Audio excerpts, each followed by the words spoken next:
This is an excerpt from a longer video titled, Are Christians Required to Observe the Sabbath? The link to the full video will be in the description. Let's begin. We have another source. It says, A History of the Councils of the Church, Volume 2. And again, this is from Logos. We're getting our description from Logos, but we'll be reading the source from the Internet Archive. Let's see what Logos says about this book here.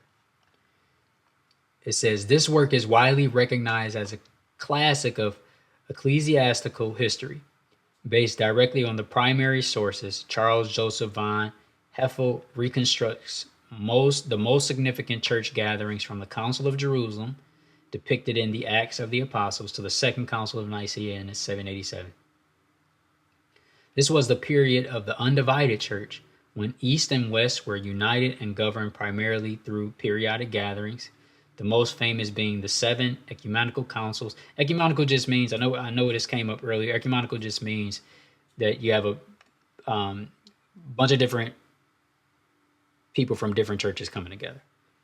All right. The most famous being the 7 ecumenical councils held in 325, the Council of Nicaea, 381, 431, 451, 553, 680, and 787.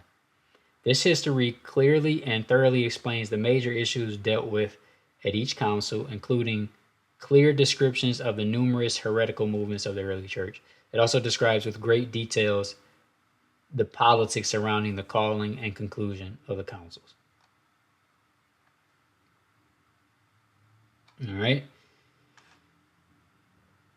Let's keep it moving. So we're going to be looking at something that took place in the Council of Nicaea, the Council of Laodicea. This book is going to talk about it, but just to give some details about the Council of Laodicea first, let's just read some stuff here. It says, the Council of Laodicea was a regional Christian synod of approximately 30 clerics from Asia Minor, which assembled about 363 to 364 in Laodicea. Let me see here. Let's look under major concerns. It says the major concerns of the council involved regulating the conduct of church members. The council expressed its decrees in the form of written rules or canons. Okay. Among the 60 canons decreed, several aimed at maintaining order among bishops, clerics, and lay people, enforcing modest behavior of clerics and lay people, regulating approach to heretics, Jews, and pagans, outlawing Judaizing by resting on the Sabbath day, and encouraging rest on Sunday. Interesting. Outlining liturgical practices, restrictions during Lent, admission and instruction, catechumens and neophytes, specifying a biblical canon. All right, let's read some more details about the Council of Laodicea from gotquestions.org. We're just going to zoom in here. It says the Council of Laodicea was held in AD 364 and is considered a minor convention in historical Christianity. The meeting featured only about 30 members, all from the local Middle Eastern churches. The city of Laodicea is the southwestern part of modern-day Turkey and is mentioned as one of the 7 churches in the book of Revelation. Okay, great. All right, let me see here. All right, the Council of Laodicea produced 60 rulings or canons covering a broad range of topics. These rulings prohibited certain foods during Lent, discussed whether or not to minister to Jews and heretics, explicitly condemned astrology, specified the correct Christian Sabbath day, and emphasized the importance of modesty. The Council also produced 2 rulings referencing the canon of Scripture. The 59th ruling of the Council of Laodicea declared that only canonical books should be read in church. The 60th ruling specified this canon as a traditional 27 books of the New Testament minus Revelation, and of the 39 books of the Old Testament plus the book of Baruch, and this extended ending, the Epistle of Jeremiah. And then it gives some more details here, if you want to read that. Yeah, I'll just read it. In harmony with the writings of early Christians such as Origen, Melito, Jerome, Cyril, and Athanasius, early conventions such as the Council of Laodicea generally treated the Apocrypha as a separate category from inspired scripture. The apocryphal books were considered useful, even sacred, but not inspired and not on the same level as the traditional canon. All right. Since we're on the topic of the Sabbath, I just want to highlight this point. It's a lot of good stuff, of course, but it says one of the rulings specified the correct Christian Sabbath. Okay, now we already read how the early followers of Christ were doing it. They were still meeting on the Sabbath. All right. But these Christian councils that take place later under the authority of the Roman Empire, or under the rule of the Roman Empire, changes start to take place. And what we first read from Constantine's letter to the churches, we see how he wanted to separate from the customs of the people of Israel. That's why I read it at the beginning, because it should help make these other things make sense, right? They specified the correct Christian Sabbath day, as if Paul wasn't a follower of Christ, as if Silas wasn't, as if Barnabas wasn't. All right. So as if Peter wasn't. All right, let's continue. I want to make this point here. It's from Bible Odyssey, and just this top part here. It says Laodicea on the Lycus, found originally in the 3rd century BCE, was a leading Roman city and a major metropolitan church center. Okay, so Laodicea, just like Nicaea, under the rule of Roman authority. Alrighty, so as I said earlier, this is a history of the councils of the church. Again, we're going to be reading about the Council of Laodicea, so I wanted to give some background about that first, about that council. And again, this is the history of the councils of the church from the original documents. Logos gave us details about it. Okay, and this is volume 2. I think this one will allow me to scroll up to the beginning just to show you here that this is a history of the councils of the church. And we have volume 2. All right.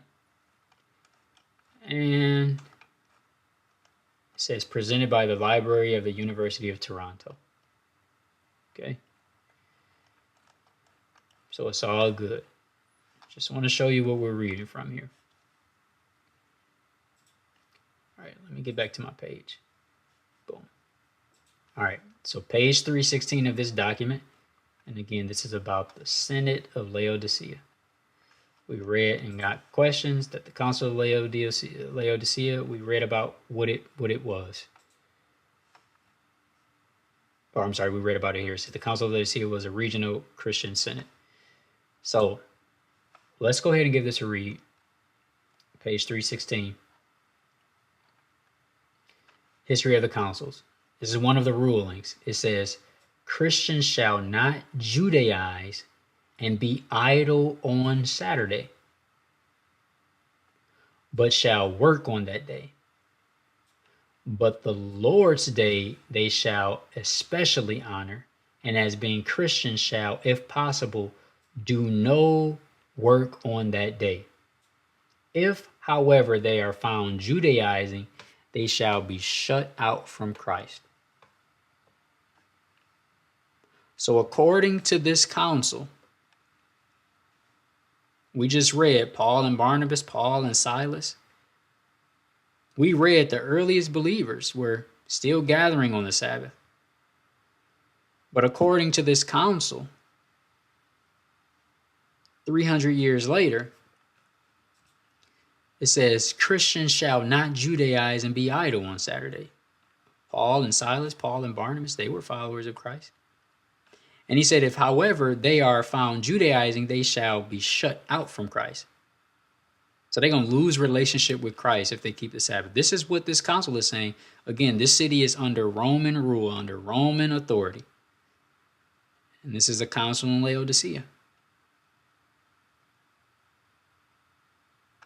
It says, I'm going to just read it again. Christians shall not Judaize. This is not a Bible scripture. This is a ruling from this council.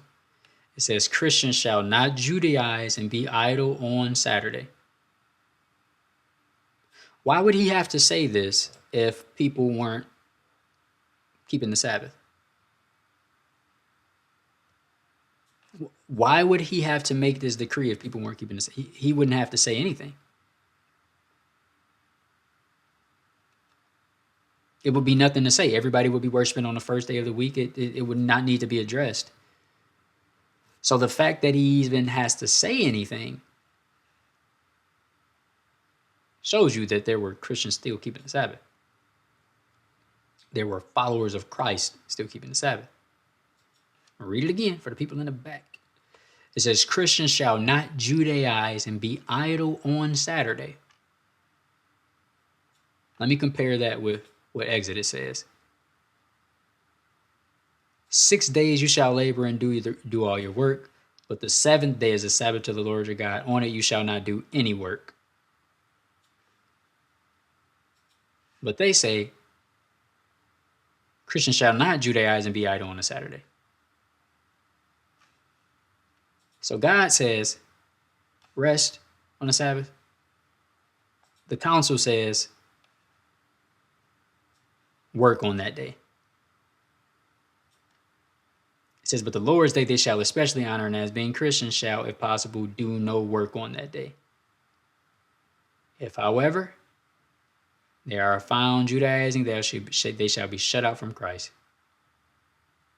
All right, I have nothing else to say, but I do want to say this. If you think this content is good and you want to support in any way, there is links in the description on how you can do that. There's also some information on the screen as well. If you do decide to support in any way, just know it's going to go to ministry efforts throughout the Detroit area. Things like evangelism, helping believers who need financial assistance, helping the poor with things that they may need, food and clothing, and other things that they may need. So if you give, it's going to kingdom work, right? So keep that in mind. Pray about it. Think about it. Thank you for watching this video, and God bless you.